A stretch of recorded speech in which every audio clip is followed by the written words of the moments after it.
Today, we're diving into a really ambitious proposal for 2025. It's nothing less than a complete overhaul of Europe's digital legal framework. The goal? To move from what's called normative fragmentation to a clear, codified digital order. And the inspiration for this comes from a pretty unexpected place, the Roman Emperor Justinian and his 1,500-year-old legal code. All right, so here's the map for our journey today. We're going to start with a diagnosis of the current problem, then look at the powerful forces demanding change.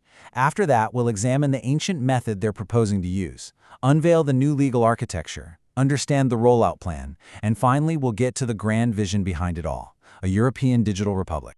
So, first things first, we have to diagnose the problem. The core argument here is that by 2025, Europe's digital laws have reached a state you could call legal entropy. You know, like in physics, it's a system that's just losing energy to its own internal chaos instead of actually producing anything useful. The Roman jurists actually had a term for this, ischius controversum. It describes a body of law that's literally torn apart by its own contradictions. And that's the great paradox here. Europe has, without a doubt, the world's highest standards for digital rights, but at the same time, it's created the lowest level of legal certainty for the very innovators and businesses that have to live by those rules. And this entropy isn't just a vague feeling. It shows up as three critical systemic contradictions. First, there's the data autonomy. The GDPR tells you to minimize data collection, while the AI Act demands massive datasets to train models. Then you've got the transparency autonomy, where one law protects an algorithm as a trade secret, but other laws demand you make it transparent. And finally, the competence autonomy, which forces a company to report the exact same cyber attack through three different overlapping channels. Now, this abstract problem has staggering real-world costs. Take a hypothetical startup, NeuroScan, which is developing AI to diagnose cancer. Under the current system, they're looking at an 18-month time to market with crippling legal fees. But under the proposed code, that shrinks to just 3 months at a fraction of the cost. You see, the current system doesn't just slow down innovation, it can actively kill it. All these problems are creating some powerful imperatives for reform. The argument is that cleaning this up isn't just a nice-to-have project. It's an absolute necessity, economically, technologically, and geopolitically. The biggest driver is economic. Mario Draghi's recent competitiveness report pointed to a staggering €800 billion annual investment gap in Europe, and a huge chunk of that is blamed on a hidden fragmentation tax. That's the cost businesses have to pay just to navigate 27 different national interpretations of the very same EU laws. Technologically, the driving force is a really radical concept called rules as code. Think about it. This means changing legal text, which needs slow human interpretation, into machine-executable software. The law itself becomes an algorithm. This would allow for things like automated real-time compliance checks. And then there's the geopolitical angle. The ambition here is to evolve. It's a move away from the old passive Brussels effect, where other countries copy EU rules just because of its market size. The new goal is operational superiority, a proactive power, where other nations choose to adopt Europe's model, not because they have to, but because it's simply the most efficient and effective system out there. So we've established the what and the why. Now we get to the truly fascinating part, the how. The method being proposed is a direct application of the same techniques Justinian's legal experts used 1,500 years ago to bring order to the chaos of Roman law. The best way to grasp this method is to think of the current body of EU digital law as a buggy, fragmented operating system, right? It's full of conflicting lines of code written by different teams over many years. It doesn't just need a patch, it needs a complete rewrite, a total refactoring from the ground up.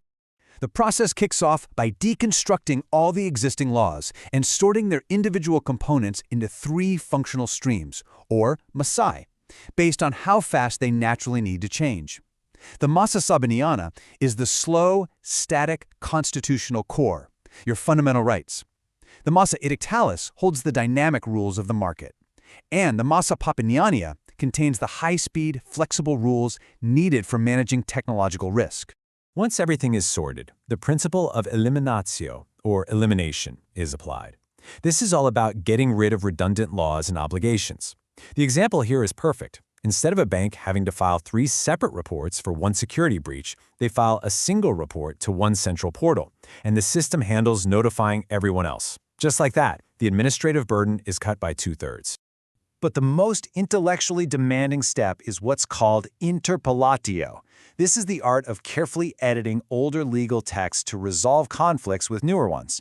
You don't delete the old rule, you update its mechanism. For instance, the definition of consent in the GDPR was designed for humans clicking a button. Interpolatio would update it to allow for automated consent protocols between software agents, making the law actually compatible with an AI-driven world.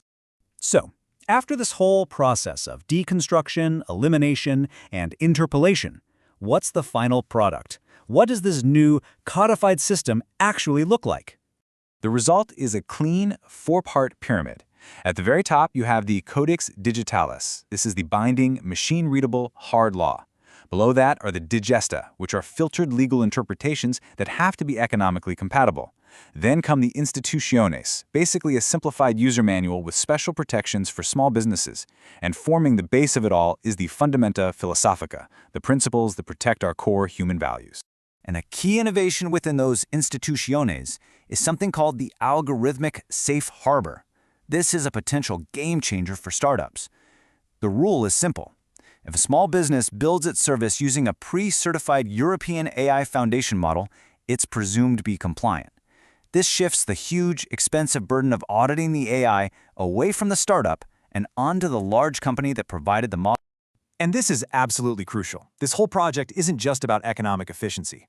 The foundation of the code includes what's being called an existential shield. This actually writes new fundamental rights into law for the digital age, like just veritatis, the absolute right to know if you're interacting with a human or an AI, and habeas corpus digitalis, the protection of our mental privacy from the misuse of neural data. Of course, a brilliant architecture doesn't mean much without a practical plan for implementation and a clear structure for enforcement. So how would this new code actually be brought to life? The rollout plan is all about economic fairness.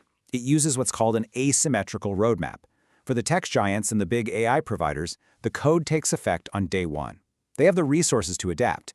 But for everyone else, small businesses, startups, there's a 24-month grace period, plus access to regulatory sandboxes where they can adapt without the fear of penalties.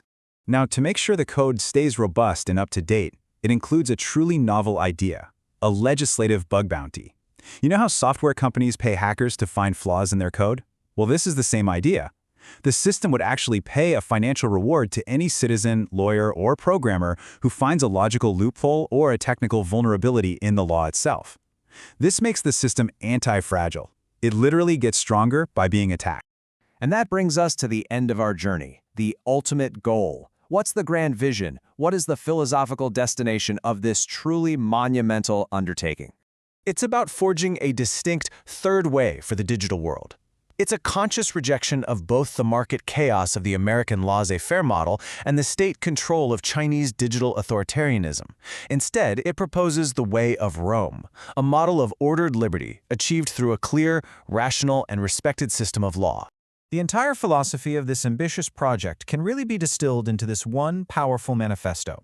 It's about creating order through a predictable, codified law, enabling freedom through a modern, machine-readable code, and securing the future by embedding timeless human values right at its very core. And this leaves us with a final and, I think, provocative question to consider.